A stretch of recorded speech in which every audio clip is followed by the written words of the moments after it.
नमस्कार दोस्तों, मैं हूं प्रतीक। स्वागत है आप सभी का मेरे चैनल पर। आप सभी को बहुत अच्छे से पता होगा इंडियन रोड्स पर मेनली दो वजहों से एक्सीडेंट्स होते हैं। एक लोगों की लापरवाही की वजह से और दूसरा अथॉरिटीज की लापरवाही की वजह से। लोगों की लापरवाही, high speed driving, rash driving, wrong side driving, दुनिया भर की चीजें हैं जो आपको कई सारे वीडियोज में लगातार दिखाई जाती हैं। वहीं अथॉरिटीज के लापरवाही वाले भी कई सारे वीडियोस आपके सामने आए दिन आते होंगे। हालांकि वो बात अलग है कि आप में से शायद बहुत सारे लोग उस एक्सीडेंट को देखकर समझ ना पाते हो कि इसमें अथॉरिटीज की भी लापरवाही है। अभी रिसेंटली 1-2 दिन पहले ही आपने Hyundai वर्ना का ये एक्सीडेंट कई सारे न्यूज में देखा होगा और इसके वीडियोस भी सर्कुलेट होते हुए देखे होंगे सोशल मीडिया पर। साथ ही में उन सब जगह मेनली यही हाईलाइट किया गया था कि ये एक्सीडेंट जो है वो गूगल मैप की वजह से हुआ है। मतलब जो ड्राइवर थे वो गूगल मैप के हिसाब से अपने गाड़ी को चला रहे थे, हाई स्पीड में चला रहे थे और इसी ड्यूरेशन में उनकी गाड़ी एक फ्लाईओवर पर चढ़ गई जो अभी अंडर कंस्ट्रक्शन था और उस समय ड्राइवर चीजों को समझ नहीं पाए, जिस वजह से गाड़ी का एक्सीडेंट हो गया।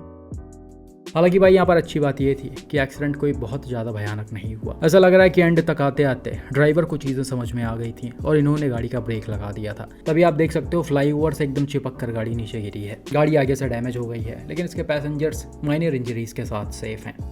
तो अब जैसा कि मैंने बताया कि इस न्यूज़ को मेनली यही बताकर सर्कुलेट किया जा रहा था कि इसमें गूगल मैप की फॉल्ट है, जो कि कहीं ना कहीं एक तरह से सही भी है। आपने देखा होगा कई जगह मैप में चीजें सही नहीं होती हैं, रोड बंद होता है, रोड होता ही नहीं है, फिर भी गूगल मैप अच्छा खासा रास्ता दिखाता है और जाने के लिए बोलता है। लेकिन भाई आप सीधी सीधी बात ये समझिए, हम उस चीज पर पूरी तरह से रिलाई तो कर नहीं सकते हैं। हमें खुद चीज़ें समझनी होंगी और साथ ही साथ अथॉरिटीज़ को भी समझना होगा। अब जैसे कि ये अंडर कंस्ट्रक्शन फ्लाईओवर है जिसको नियम के अनुसार स्टार्टिंग से ही यानी एंट्री पॉइंट से ही इसमें सीमेंट के ब्लॉक्स रखने चाहिए, वार्निंग साइंस लगाने चाहिए और इस पर रेडियम रिफ्लेक्टर वगैरह भी होना चाहिए, ताकि कोई भी ड्राइवर अगर रात के समय आ रहा है, जैसे कि ये गाड़ी आई रात के 1 बजे के आसपास, तो उनको दूर से ही पता लग सके कि भाई यहाँ पर कंस्ट्रक्शन का काम चल रहा है या फिर रोड या फ्लाईओवर बंद है। लेकिन अनफॉर्चुनेटली इंडिया में ये सारी चीज़ें होती नहीं हैं। आपने कुछ महीनों पहले ऐसा ही एक एक्सीडेंट देखा रहा होगा जो यूपी में ही हुआ था। भाई इनकी किस्मत अच्छी थी, वहाँ पर तो गाड़ी ऊपर से गिरी और गाड़ी में बैठे सभी लोगों की डेथ हो गई थी। सेम सिचुएशन था, फ्लाईओवर था, कोई बैरिकेडिंग या फिर ब्लॉक्स वगैरह नहीं रखे गए थे गाड़ियों को रोकने के लिए। वही चीज़ यहाँ पर भी है और आप समझिए कि सब कुछ देखने के बाद भी ऐसी लापरवाही हो रही है। अभी कुछ महीने पहले इतना बड़ा एक्सीडेंट हुआ जिसमें लोगों की जान गई, लेकिन फिर भी अथॉरिटीज को चीजें समझ में नहीं आ रही हैं, या फिर सीधा सीधा ये कहें कि उन्हें शायद फर्क नहीं पड़ता है।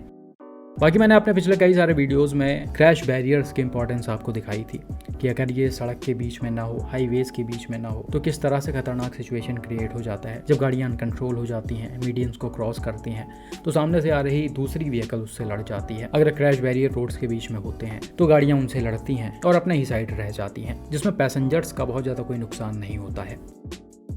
तो वाकई में ये बहुत सही चीज़ है। लेकिन भाई वही बात है कि इसको भी इंस्टॉल करने में कई बार अथॉरिटीज़ लापरवाही कर जाती हैं। ये रोड्स के किनारे या फिर रोड्स के बीच में इंस्टॉल तो कर देती हैं, लेकिन उनका तरीका थोड़ा सा गलत होता है, जिस वजह से कई बड़े एक्सीडेंट्स होते हैं। यह एक्सीडेंट अभी रिसेंटली वेस्ट बंगाल के बनकुरा में कहीं पर हुआ है, जिसे फेसबुक ग्रुप में शेयर किया गया था। इसमें आप देख सकते हो एक रेनो काइगर क्रैश बैरियर के अंदर घुसी हुई है। मतलब क्रैश बैरियर काइगर को फाड़ कर आगे से लेकर पीछे तक निकला हुआ है। अब ये वाला एक्सीडेंट एग्जैक्टली कैसे हुआ, इसका रीजन क्या था, ड्राइवर की गलती थी या नहीं, वो सारी चीजें कहीं पर मेंशन नहीं है। लेकिन ऐसा सिचुएशन तभी क्रिएट होता है जब ड्राइवर कंट्रोल खोता है और गाड़ी सड़क से नीचे उतरकर साइड में चली जाती है, और उसके भी कई सारे रीजंस होते हैं। खैर यहाँ पर मेन चीज़ है ये क्रैश बैरियर जो कि गाड़ी के अंदर घुसा हुआ है, और ऐसा तभी होता है जब क्रैश बैरियर्स को लगाने के बाद खुला छोड़ दिया जाता है। वैसे जनरली इसको क्लोज करने के 2 तरीके होते हैं, या तो इसके स्टार्टिंग और एंड पॉइंट को मोड़कर जमीन में डाल दिया जाता है, या फिर इस पर मेटल के कुछ प्लेट्स लगाए जाते हैं।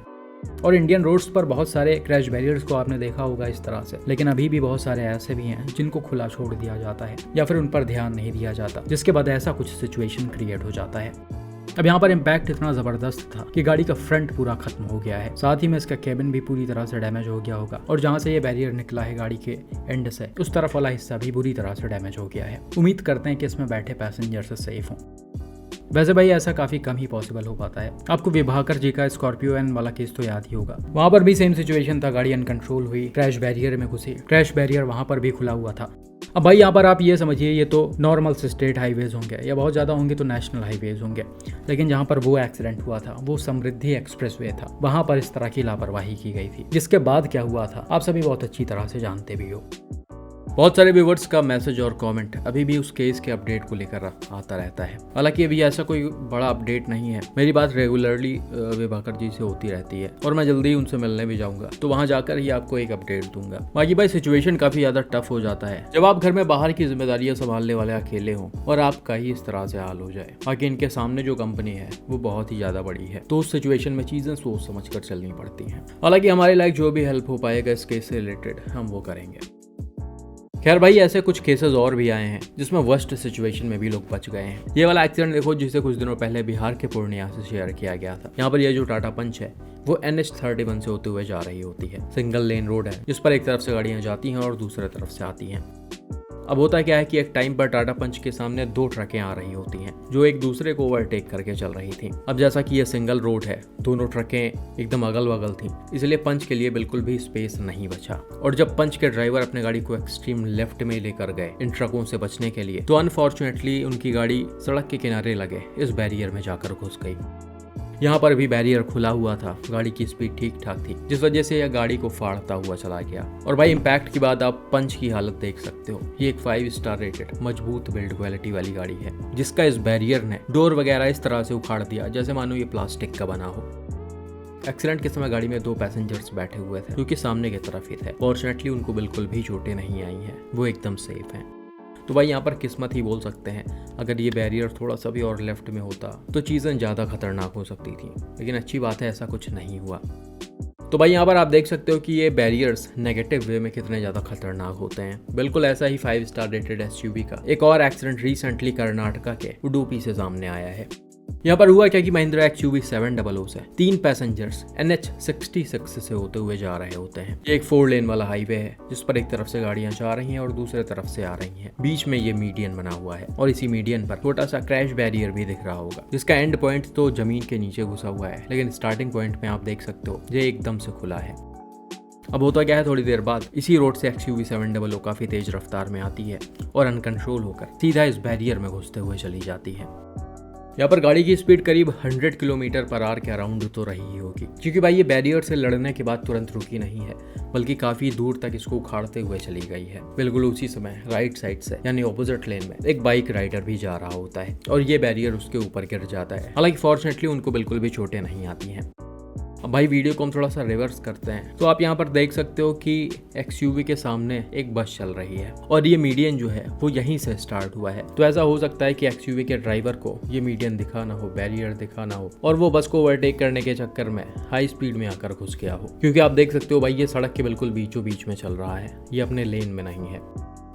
खैर यहाँ पर जो भी हुआ उसमें गलती XUV के ड्राइवर की है, इन्होंने चीजों पर ध्यान नहीं दिया, जिसके बाद गाड़ी का कुछ इस तरह से हाल हो गया। यहाँ पर भी फोटोज में आप देख सकते हो इम्पैक्ट से XUV का फ्रंट डैमेज हो गया है, छत डैमेज हो गया है और इसके विंडशील्ड वगैरह भी टूट गए हैं। यहाँ पर अच्छी बात ये थी कि बैरियर सीधा गाड़ी के अंदर नहीं घुसा, ये ऊपर से निकल गया है। अगर ये गाड़ी के अंदर घुसा होता तो शायद यहाँ पर सिचुएशन और भी ज्यादा वर्स्ट हो सकता था। फॉर्चुनेटली अभी गाड़ी में बैठे तीनों पैसेंजर्स माइनर इंजरीज के साथ सेफ हैं, किसी को ज्यादा चोटें नहीं आई हैं।